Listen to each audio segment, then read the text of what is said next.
تأسست قوات حماية نساء بيت نهرين سنة 2015 بتاريخ 30 آب.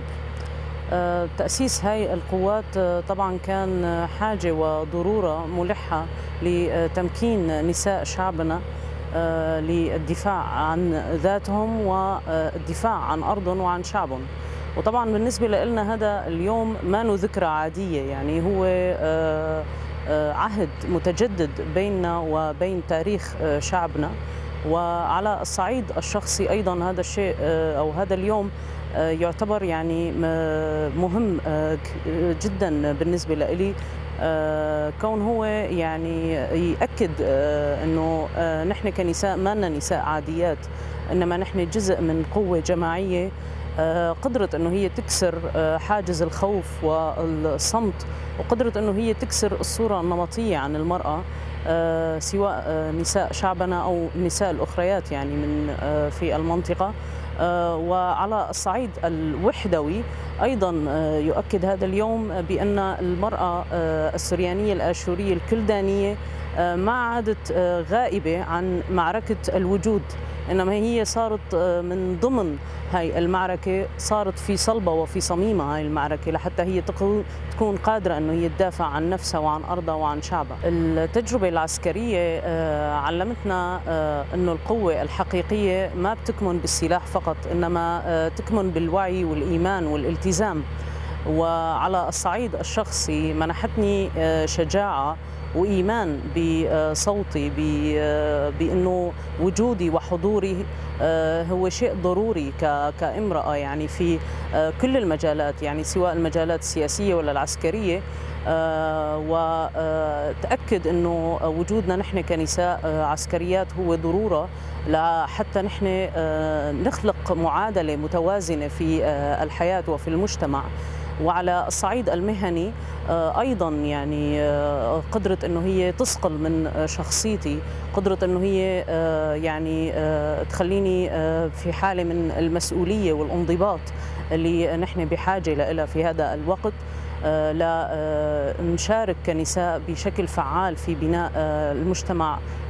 ديمقراطي مبني على أسس العدالة والمساواة. أما بالنسبة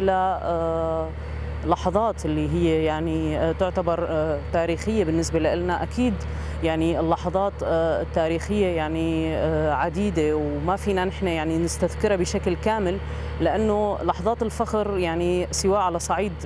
المؤسسة بشكل عام في لحظات كثيرة، في لحظات فخر تشمل الرفيقات اللي أنا كنت موجودة معهم سواء ضمن العمل أو اللحظات اللي نحن قدرنا نحقق فيها إنجازات مع بعض، والمواقف اللي قدرنا أنه نحن ندعم فيها بعض، والمواقف اللي قدرنا نحطها نحن كنساء لحتى نحن نوصل صوت نساء شعبنا ونحصل حقوقنا. أما بالنسبة للمستوى الشخصي يعني كلحظات شعور بالفخر، فهي كلحظات أولى كانت اللحظات اللي أنا كبداية يعني لبست فيها الزي العسكري، فكان أكيد شعور مختلف إنسان عم كامرأة يعني. لباس الزي العسكري يعني هو من اللحظات اللي خلتني أشعر بفخر كتير كبير كامرأة عم تلبس الزي العسكري وعم تناقض المجتمع أو عم توقف بوجه المجتمع اللي اختزل صورتها بشكل أو بصورة نمطية، إنه هي موجودة لحتى تكون بالظل، لحتى تكون في المنزل ربة منزل، أو في أحسن الحالات إنه هي إذا اشتغلت ممكن تشتغل بشيء مدني. أما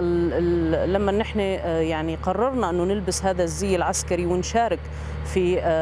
المجال العسكري إلى جانب الرجل، فهذا كان يعني شعور مختلف ومميز بالنسبة لإلي أنا.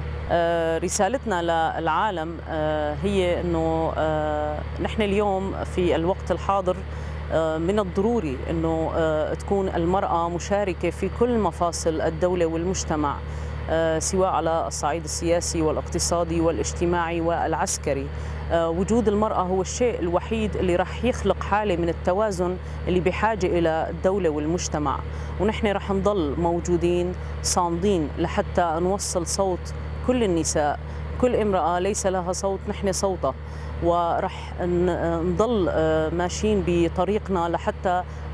توصل كل امرأة وتكون كل امرأة قادرة أنه تعيش حياتها بشكل طبيعي، موجودة بكل مفاصل الدولة والمجتمع، وتكون بمكانها الطبيعي في أماكن صناعة القرار.